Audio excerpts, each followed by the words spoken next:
పరామర్శిస్తే కానీ ఆంధ్రప్రదేశ్ రాష్ట్రంలో ఒక కస్టోడియల్ డెత్కి ఎఫ్ఐఆర్ అవ్వలేదు. ఇది నారా చంద్రబాబు నాయుడు గారి యొక్క అద్భుతమైన పరిపాలన. ఇంతకంటే విచిత్రం ఏంటంటే, చంద్రబాబు నాయుడు గారు మీరు చాలా అవాకులు చవాకులు పేలుతున్నారు ఇవాళ. ఎందుకు మాట్లాడుతున్నానంటే, మీ ఏలుబడిలో మీరు లాండ్ ఆర్డర్ మంత్రిగా లాండ్ ఆర్డర్ మీరు చూసుకుంటూ మీ పరిపాలన మీరు మంత్రిగా ఉన్న శాఖలో మీ అజమాయిషీలో ఉంటుంది ఆ శాఖ.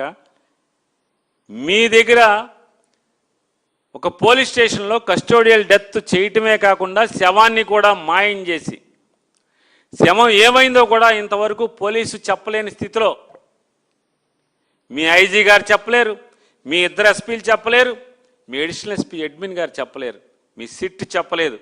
చెప్పలేని స్థితిలో ఈరోజు పోలీసు విచారణ జరిగింది అంటే సిగ్గుపడాల్సింది నారా చంద్రబాబు నాయుడు గారు. లాండ్ ఆర్డర్ మంత్రిగా మీరా? ఎవరు సిగ్గుపడాలి? సిగ్గుపడకపోగా ఈరోజు మీరు మాట్లాడుతున్నారు, తోలనాడుతున్నారు. ఏమని మాట్లాడతారు? ఎక్కడెక్కడో నేరాలు ఘోరాలు చేసి దానికి రాజకీయ రంగు వేసి లబ్ధి పొందాలని ఆలోచిస్తున్నారు. నిన్న విజయవాడలో చూశారు, ఒక సంఘటన జరిగింది. అక్కడే ఒక సిఐ కాపు, బాధితుడు కాపు.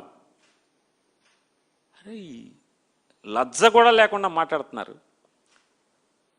సిఐ కాపు, బాధితుడు కాపు. నేను అడుగుతున్నానండి, ఎన్టీ రామారావు గారు కమ్మ, నాదెండ్ల భాస్కర్ గారు కమ్మ, అందరూ సరిపెట్టుకుని ఎందుకు ఊరుకోలేదు? రచ్చ రచ్చ యాగి యాగి మరి మీరందరూ కూడా కమ్మారే కదా. నారా చంద్రబాబు నాయుడు కమ్మ, దగ్గుబాటి వెంకటేశ్వరరావు కమ్మ, బాలకృష్ణ కమ్మ, హరికృష్ణ కమ్మ, వెంకయ్యనాయుడు కమ్మ. మరి మీరందరూ కమ్మాయి కదా. ఎవడొకళ్ళే మనోడిని ఎందుకు ఊరుకోలేదన్నా? పోయింది ప్రాణం కాదు కదా, పదవే కదా పోయింది. రామారావు గారిది పదవే కదా పోయింది, ప్రాణం కాదు కదా. కానీ ఇక్కడ చంద్రబాబు నాయుడు గారు ఆడు కాపోడు ఈడు కాపోడైనా పోయింది ప్రాణం అండి. అంటే మీకు ఒక మనిషి సామాన్యుడి ప్రాణం పోతే, ఒక కాపోడు ప్రాణం పోతే ఎంత నిర్లజ్జగా, ఎంత నిస్సిగ్గుగా, ఎంత నీచంగా మాట్లాడుతున్నారు మీరు. మీ వయసు 80 సంవత్సరాలకు దగ్గర పడుతున్నారు. మీరు మాట్లాడే రాష్ట్ర ముఖ్యమంత్రిగా ఉండి మీరు మాట్లాడే భాష చచ్చిపోయినాడు కాపు, పోలీసు చంపేసిన పోలీసు కాపు అని మీరు మాట్లాడతారు. ఇది మీ విచక్షణ, పరిపాలనా దక్షత మీది.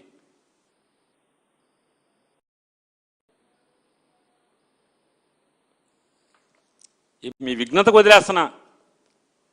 మీ భాష, మీ ప్రవర్తన, మీ నీచమైన మాటలు. ఎవడు రాజకీయ రంగు పులిమాడండి? మీరు ముద్ద నిద్రపోతుంటే మీరు మీ కుమారుడి యొక్క ఎర్రబుక్ రాజ్యాంగంలో పోలీసులు ఈ రకంగా బరితెగించి పోలీస్ స్టేషన్లోనే మర్డర్లు చేసి శవాన్ని బూడిద చేస్తుంటే గొంతె తరవదా ప్రతిపక్షం అని అడుగుతున్నాను. ఏం చేయాలి ప్రతిపక్షం? నారా చంద్రబాబు నాయుడు గారు ఏమనుకుంటున్నారు? పోనీ ఏం ఆశిస్తున్నారు మీరు? ఖబర్దార్, జాగ్రత్తగా ఉండండి. ఎవడు ఖబర్దార్? మీరు ఖబర్దార్, జాగ్రత్తగా ఉండండి. నారా చంద్రబాబు నాయుడు గారు రోజులు లెక్కెడుతున్నారు ప్రజలు. మీ ఖబర్దార్ అంటున్నారు మిమ్మల్ని. తినమరిగిన కోడి అంటే ఇల్లెక్కి కూసిందంట. అట్లా ఉంది నారా చంద్రబాబు నాయుడు గారు మీరు తీరు. ఎవరు నోరు పారేసుకుంటున్నారు? మీరా? ఎవరు పారేసుకునేది? నీచంగా మాట్లాడేది మీరా? ఎవరు?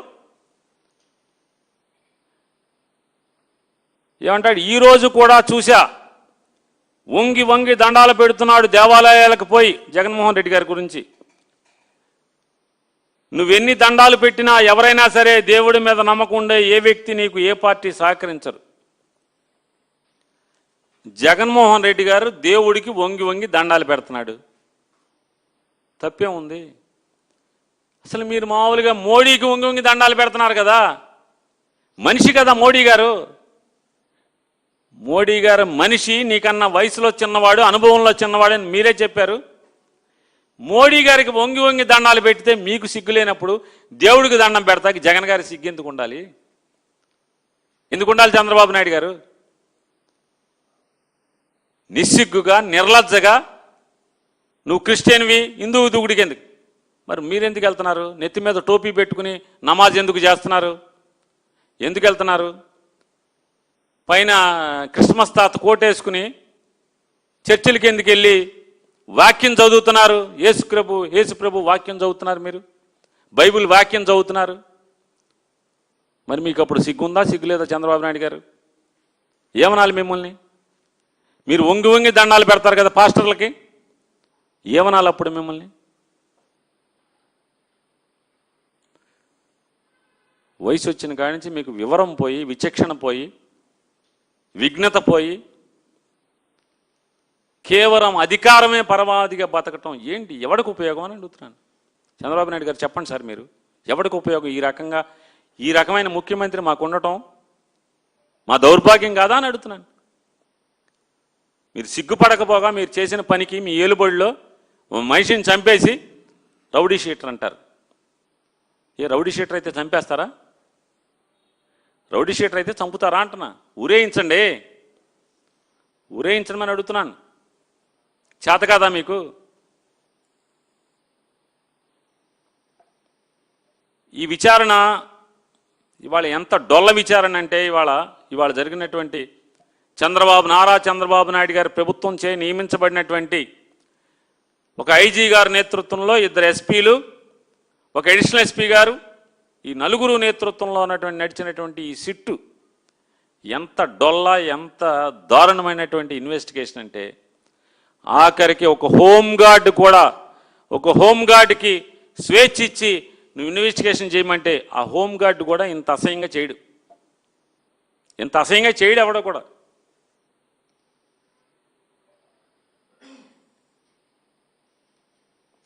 మే 6వ తారీఖున ఆ రిమాండ్ రిపోర్ట్లో రాస్తారు. మే 6వ తారీఖున టాస్క్ ఫోర్స్ అడిషనల్ డీసీపీ గారికి పాత కృష్ణలంక సిఐ, అప్పటి కృష్ణలంక సిఐ నాగరాజు గారు రిక్వెస్ట్ ఇచ్చాయంట, రిటర్న్ రిక్విజిషన్. ఏమని? అమ్మా, మాకు పలానావాడు నాన్ బెయిలబుల్ వారెంట్లో ఒకటి కనపడతలేదు, ఎతికి తెచ్చిపెట్టండి అని చెప్పి అడిగాడంట. టాస్క్ ఫోర్స్ నాయకుడు ఎవరు? టాస్క్ ఫోర్స్ బాస్ ఎవరు? విజయవాడ సిపి రాజశేఖర్ బాబు గారు task force boss. Additional DCP గారిని వెళ్ళి ఈయన కాగితం ఇచ్చాడంట. వెంటనే ఆవిడ హుటాహుటిన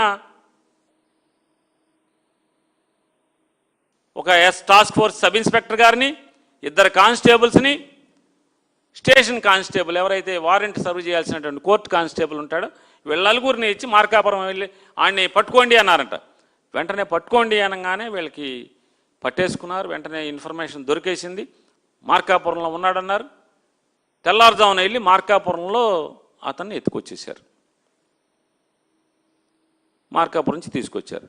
తప్పేమీ లేదు, తప్పే లేదు. పోలీస్ చేయాల్సింది అదే, అక్కడికి తప్పు లేదు. కాకపోతే ఇక్కడ ఇన్వెస్టిగేషన్లో ఎక్కడా కూడా సిపి గారి ఊసు కానీ, పాత్ర కానీ, నాలెడ్జ్ కానీ ఉన్నట్టు కానీ ఎక్కడా కూడా పేరు కానీ రాయకపోవటం అనేది దుర్మార్గం అంటున్నాను. ఈ ఇన్వెస్టిగేషన్ యొక్క దుర్మార్గం అది. సరే, 24 గంటలలోపు కనుక కోర్టుకు రిమాండ్ చేస్తే లోకల్ ట్రాన్సిట్ వారెంట్ తీసుకోవాల్సిన పని లేదు, లోకల్ మ్యాజిస్ట్రేట్ గారి దగ్గర ప్రొడ్యూస్ చేయాల్సిన పని లేదు.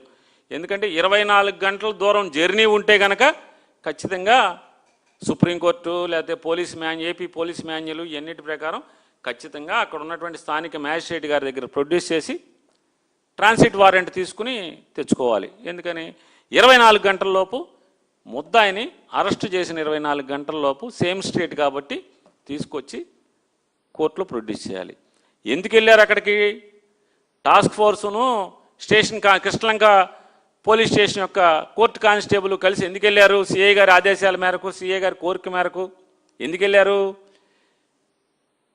పెండింగ్లో ఉన్నటువంటి మ్యాజిస్ట్రేట్ గారు ఇచ్చినటువంటి 2 మ్యాజిస్ట్రేట్లు ఇచ్చినటువంటి నాన్ బెయిలబుల్ వారెంట్లు ఎగ్జిక్యూట్ చేయటానికి వెళ్ళారు.